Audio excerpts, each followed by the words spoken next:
Hello and welcome back to another brand new video. Today's video I'll be doing something slightly different. It'll all be revolving around the man on screen, Valentino Rossi. So first up, I'm just going to explain what I'm going to do. I'm just going to talk about him really. A bit of news has come out today. Not the news we've all feared of retirement, not yet.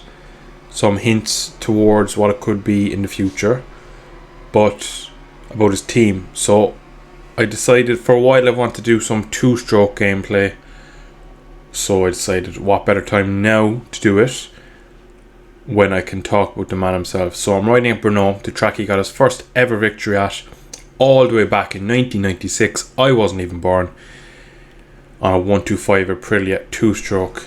Even far back then, when he won, he was exciting as he came across the start-finish straight. He veered towards a pit wall just there and nearly collided with it. If none of you have ever seen it, look it up on YouTube. It is from then he was a star all the way through to now. He's been racing 25 years, but as a lot of you know, this year has been tough for him, and it looks like it's very rumored that it's going to be his last year.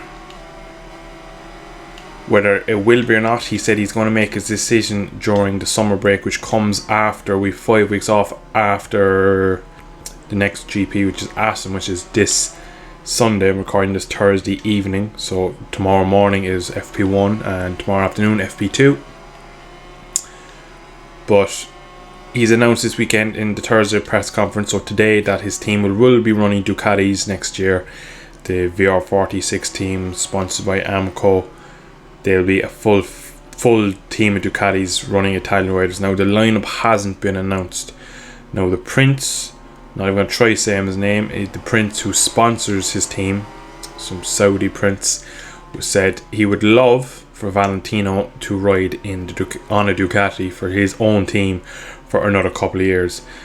Now that quote came out around lunchtime, kind of 1 o'clock today, and then later on in the day there was a quote floating around from Valentino himself saying it would be very difficult for him to continue for the next couple of years, or even to continue past this year. It's been so tricky. One of his biggest issues is Michelin's rear tyre. Through Valentino's career in the Premier class, he's always favoured a stiff rear end, so the bike would be stable and he can use his riding style, as he would say, to his best advantage. Now, as of late, since Michelin came back in 2016, replacing Bridgestone, they have gone for a much softer carcass rear tyre, which does not suit Valentino. He is a taller rider, he's about 6 foot, so his weight does play against him a bit, like Danilo Petrucci and some of the bigger riders. Scott Redding comes to mind when you think of riders who didn't really do it in the top class, a lot down to their weight. But he fears that if he goes to Ducati, he'll have the same issues. So his fundamental issue is the tyres, and going to Ducati next year isn't going to change the tyres. So it's going to be... I'd love to see him on a Ducati. I'd love to see him go back, because I feel like he went at the complete wrong time back when he joined for 2011 and 2012. 2 disastrous years that really took him a couple of years when he went back to Yamaha to kind of get the feeling back, to kind of get back to... He never got back to what he left, but he got back to a top 3, top 4 rider. And since then, up until about last year, he was still thereabouts all year, every year. But last year, since he got COVID last year, at the end of last year, missed the cup. I think he missed both Aragon races last year. And when he came back and he was just slow. And a lot of people were saying maybe he's kind of a hangover from COVID, which a lot of people did report that for weeks afterward. They weren't right, they weren't back to full performance. A lot of athletes especially saying that. So a lot of people put it down to that. So when he did sign for Petronas and when Fabio moved across, when they swapped, lots of journalists predicted that this would be a great move for Rossi out of the limelight into a satellite team where he'd be a bit more of a relaxed environment, but it just has not worked for him, unfortunately. And yeah, the Sharks are circling. Now, over the years, he's done so much for the sport. people forget how good he was back in his heyday, and I say back in his heyday because his heyday was so long ago. Think now he's 42 years of age in 2021. He's in the Premier class since the year 2000. For reference, I'm 23 and I was born in 1998. He's been a world champion longer than I'm alive, so there's a good fact for you. But just, he's been around so long. Like, think of his years on this bike back in 2001, coming up to the Premier class and almost winning in his debut year, just being pipped at the final round to Kenny Roberts Jr. on the RG 500, winning his first damp, dry race at Donington back in 2000, beating the likes of Jeremy McWilliams, some top class riders. And then when they went to the V4 or the V5 Honda, when they went to the 4 strokes, he just swept the floor, and he had a big spat with the likes of Biaggi, Gibernau, then had falling out with he fell out with everyone he raced against, because there's a famous quote from Marco Melandri that you could be friends with Valentino until you beat him, and then the friendship is put behind both of them. You could say a bit like what happened with him and Marquez up until when Rossi was still getting back on his feet in 2013 or 14. Marquez beating him wasn't a big deal, but when Marquez wasn't on top and Rossi was the top dog in 2015 along with Jorge, there wasn't long before they started to start having issues, and sure, they've never been right since, unfortunately.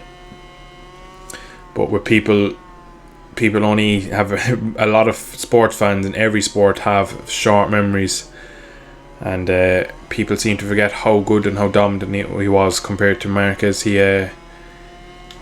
People forget that most of Marquez's records that he is taking are off of this man Valentino, and that he was that dominant. Thinking back to the likes of races like Phillip Island 2003, where he got a 10-second penalty for making a pass into Honda hairpin under yellow flags. So he said, in his words, I raced at 100% and won by 15 seconds, outran the penalty. Again, it's on YouTube. I think the MotoGP channel put it up last year during the height of the lockdowns to watch. 2003 at Catalonia, he ran off track chasing Rossi, dropped back to 8th or 9th and was just setting seconds a lap faster. Something similar to what you could compare to Marquez did in Argentina the year that they collided in 2018, where he was just seconds faster than everyone on track and just making them look silly. And even compared to what happened to Marquez last year in Jerez, when he caused a big crash in his incident when he got approached by Yamaha back in the start of 2003, and he referenced back to that race where Ucho said that he can win, and Ucho convinced him that he could win on a Yamaha, and that it went from being a bit of a fantasy to go leave the dominant Honda, the V5 that had been all dancing, all singing, all dancing, winning all around it, not a bike on the grid that could touch it, and to leave that and go to an inferior Yamaha that had been poor for years previous.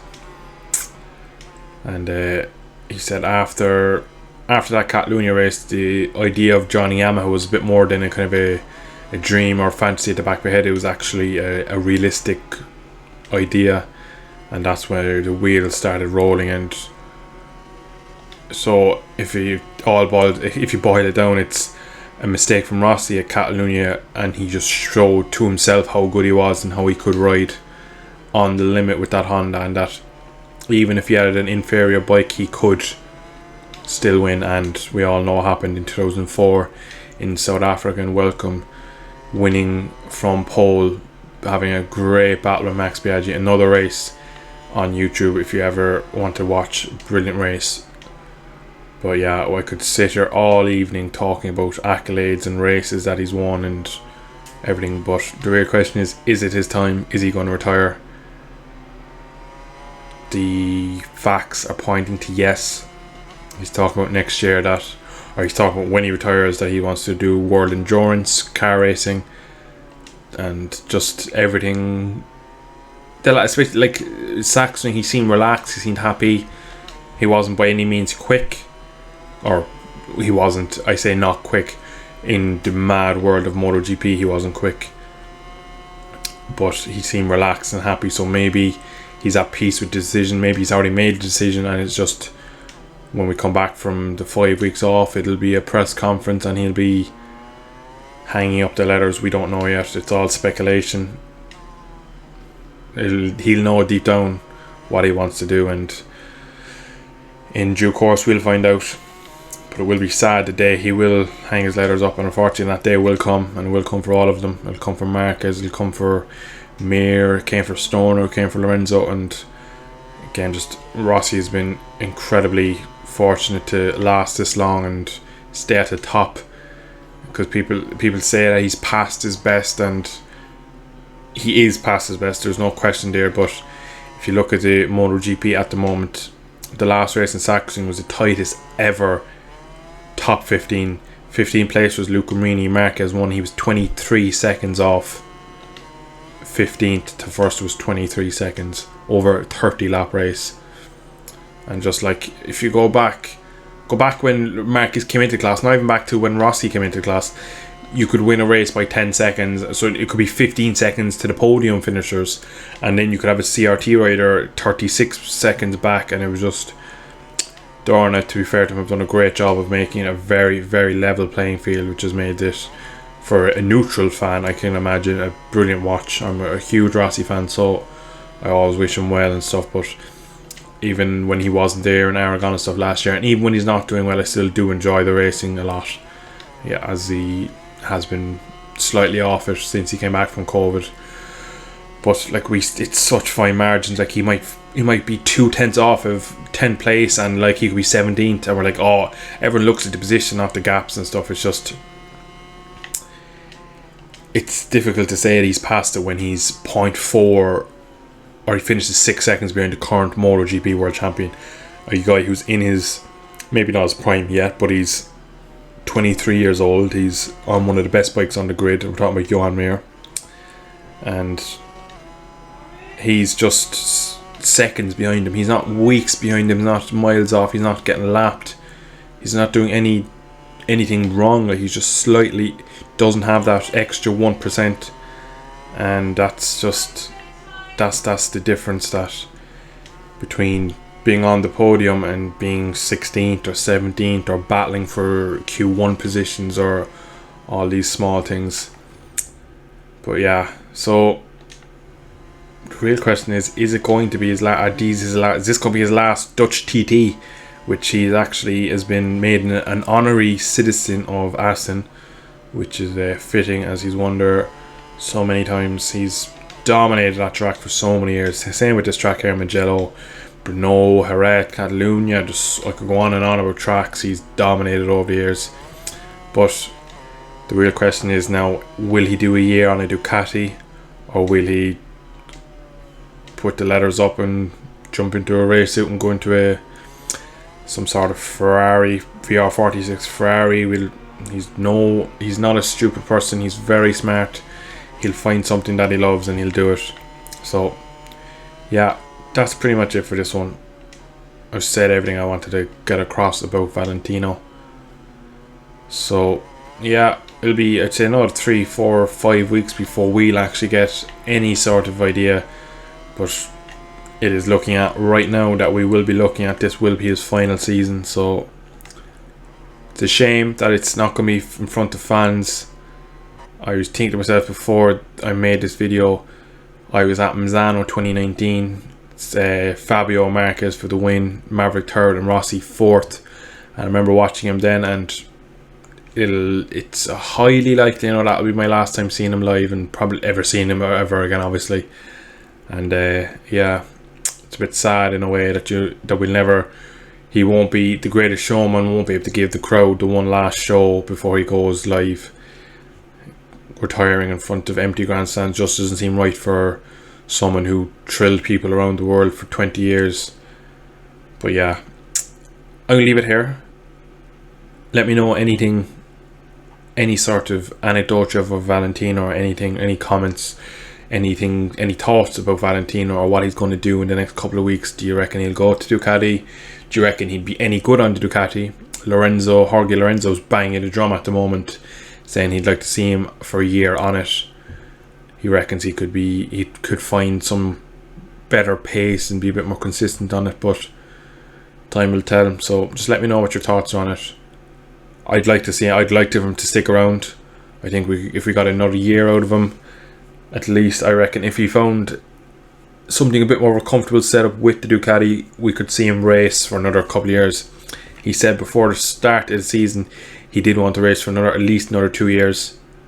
So it's clear that the determination, the will, the inner power is still there. It's a results-based business, this game, and unfortunately when you're struggling to get into top 15, even though he's not that slow, it's just so tight that I can't imagine he's enjoying it that much. So I'm going to leave it here. Thank you all for watching. I should have a career mode video up in the next few days. Stay tuned for that, and I shall see you then. Take care. Bye bye.